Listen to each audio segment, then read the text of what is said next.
അപ്പൊ എല്ലാവർക്കും ഫാമിലി ടൈംസിന്റെ അപ്പൊ ഞങ്ങൾ ഉച്ചക്ക് ഫുഡൊക്കെ റെഡിയാക്കാൻ പോവാണ്. അപ്പൊ ഇത് ചിക്കൻ ബിരിയാണി ഉണ്ടാക്കാതെ വെച്ചു. സ്പെഷ്യല് പോത്തിറച്ചും കൊള്ളിയിട്ട് വെക്കാന്ന് വിചാരിച്ചു. അപ്പൊ അതൊക്കെ കഴിഞ്ഞ് പള്ളിയിലേക്ക് പോകണം. ഇത് വൈകിട്ട് ഇവിടെ കുർബാന, മലയാള കുർബാന ഉണ്ട്. അപ്പൊ കുർബാനയ്ക്ക് പോകണം. അപ്പൊ അപ്പോടെ ഇത് കൊയറിൽ പാടാൻ കയറുന്നില്ല. നമ്മളൊരു റിതംബേഡ് എന്ന് പറഞ്ഞ ഒരു ഹാൻഡ് സോണിക് എന്ന് പറഞ്ഞ ഡിവൈസാണ് വായിക്കണേ. സാധാരണ നമ്മളിവിടെ കരോക്കെ ഇടാറ്, അതിന് പകരമായിട്ട് ചെയ്യാന്നൊരു എക്സ്പെരിമെന്റ് ചെയ്യാന്ന് വെച്ചാൽ. ഇതിന് മുന്നത്തെ വീഡിയോ നോക്കിയാൽ കാണാൻ പറ്റും. അപ്പോഴും ഉണ്ണിക്കുട്ടൻ അന്നക്കുട്ടിയും ഒരു പാട്ട് പാടുന്ന വീഡിയോയില് അപ്പോട്ടാണ് ഇൻസ്ട്രുമെന്റ് പ്ലേ ചെയ്യുന്നുണ്ട്. അത് നമുക്ക് ഇതില് പിൻ ചെയ്യാം. അപ്പോ നമ്മള് ഇന്ന് കുർബാനയുടെ ഇടയില് ഒരു ദൃശ്യാവിഷ്കരണം ഉണ്ട് കർത്താവിന്റെ ഉയർപ്പിന്റെ. അതിൽ അന്നക്കുട്ടിയാണ് മാലാഖി ആവുന്നത്. അപ്പോൾ അതിന്റെ വീഡിയോ നമുക്ക് കാണണം. അപ്പൊ എല്ലാവരും അത് സ്കിപ്പ് ചെയ്യാണ്ട് ഫുള്ളായിട്ട് കാണാം. പിന്നെ അതുപോലെ തന്നെ പള്ളിയിൽ ഒരുപാട് പരിപാടികളുണ്ടെന്ന്. അന്നക്കുട്ടിയുടെ പരിപാടി അല്ലാണ്ട് കുറച്ച് കുട്ടികൾ ഡാൻസ് കളിക്കുന്നുണ്ട്, അങ്ങനത്തെ കുറച്ച് കാര്യങ്ങൾ. പിന്നെ അതുപോലെ ഈസ്റ്റർ ഫയർ ഉണ്ട്, അത് അവിടെ ഒരുക്കിയിട്ടുണ്ട്. അപ്പൊ നമുക്കതൊക്കെ കാണാം. അപ്പൊ എല്ലാവർക്കും ഒരിക്കൽ കൂടി ഹാപ്പി ഈസ്റ്റർ. ഞങ്ങൾ ഉച്ചക്ക് ഈസ്റ്റർ ആയിട്ട് സ്പെഷ്യൽ ആയിട്ട് ഉണ്ടാക്കിയത് ഇത് ബീഫും കൊള്ളി ഇട്ടതാണ്. പിന്നെ ബിരിയാണിയും ചിക്കൻ ബിരിയാണി ഉണ്ടായിരുന്നു, ചിക്കൻ റോസ്റ്റൊക്കെ ഉണ്ടായിരുന്നു. അപ്പോൾ അതേ ഞങ്ങൾ ഭക്ഷണം കഴിച്ച് പള്ളിക്ക് ഇറങ്ങാൻ നിൽക്കുകയാണ്. ഞങ്ങളിപ്പോൾ അത് പള്ളിയിൽ എത്തിക്കാണ്. ഇവിടെ ജർമ്മൻ കുർബാനയാണ് ഇത്ര നേരം ഉണ്ടായിരുന്നത്. ഇപ്പോൾ ജർമ്മൻ കുർബാന കഴിഞ്ഞു. ഇനി മലയാളം കുർബാന ഇപ്പോൾ തുടങ്ങും. പള്ളിയുടെ ഉള്ളിലേക്ക് പോവാണ്. ഇതാണ് നമ്മുടെ പള്ളി. അവിടെ പ്രാക്ടീസൊക്കെ നടക്കുന്നുണ്ട്. നമുക്ക് അകത്തേക്ക് പോവാം.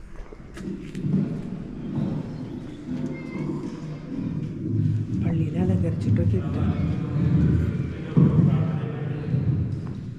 ഇവിടെ മാതാവിൻ്റെ ഗ്രോട്ടയുണ്ട്. പിന്നെ കുറച്ച് മെഴുതിരികളുണ്ട്. അത് നമുക്കിവിടെ കാശിട്ടിട്ട് മെഴുതിരി കത്തിക്കാം. അങ്ങനെയാണ്.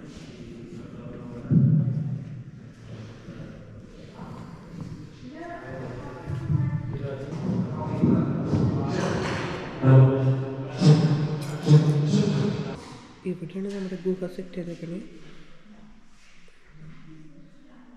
ഇവിടെ കർത്താവിൻ്റെ ഒരു ഉയർപ്പിൻ്റെ ദൃശ്യാവിഷ്കരണമുണ്ട്. അവിടെ അന്നക്കുട്ടിയാണ് മാലാഖയായിട്ട് നിൽക്കണേ.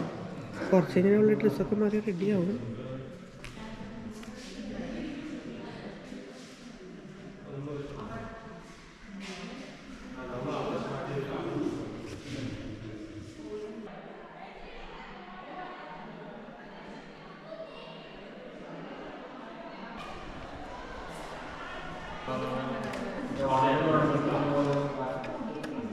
അപ്പോട്ടൻ്റെ റിതം പാഡൊക്കെ സെറ്റ് ചെയ്യണം.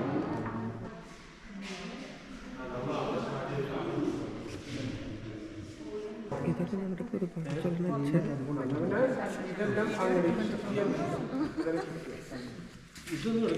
ഇതൊക്കെ കൊയറുള്ള ടീമാണ്.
ഞങ്ങളുടെ പ്രസംഗവും എല്ലാം വ്യക്തമാണ്. ഇന്ന് ഈ ഉദ്ധാന തിരുനാൾ നമ്മൾ ആഘോഷിക്കുമ്പോൾ ഉദ്ധിതനായ ഈശോ നമ്മുടെയൊക്കെ ജീവിത സാഹചര്യങ്ങളിൽ വന്നു നിൽക്കുന്ന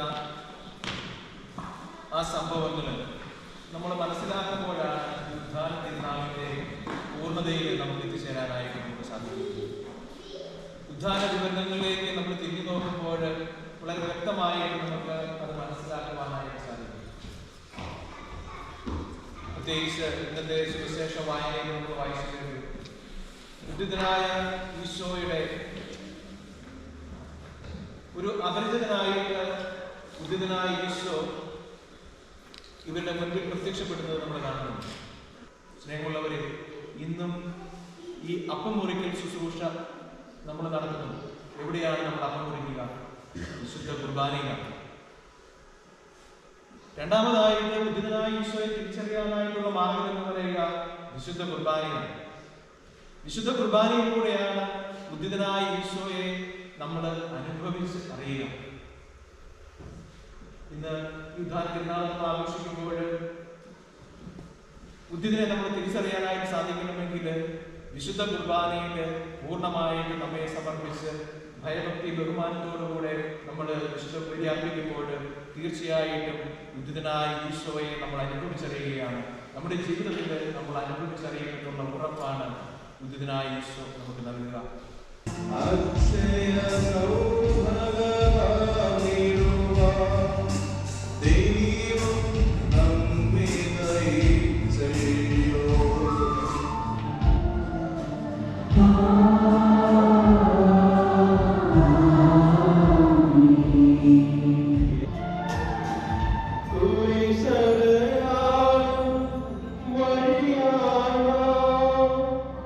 Someday, she that I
പള്ളിയിൽ ഈസ്റ്റർ ആഘോഷമൊക്കെ കഴിഞ്ഞു, കുർബാന കഴിഞ്ഞു.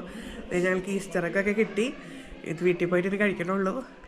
അപ്പോൾ എല്ലാവർക്കും നല്ലൊരു ഈസ്റ്റർ ആശംസിക്കുന്നു. ബൈ.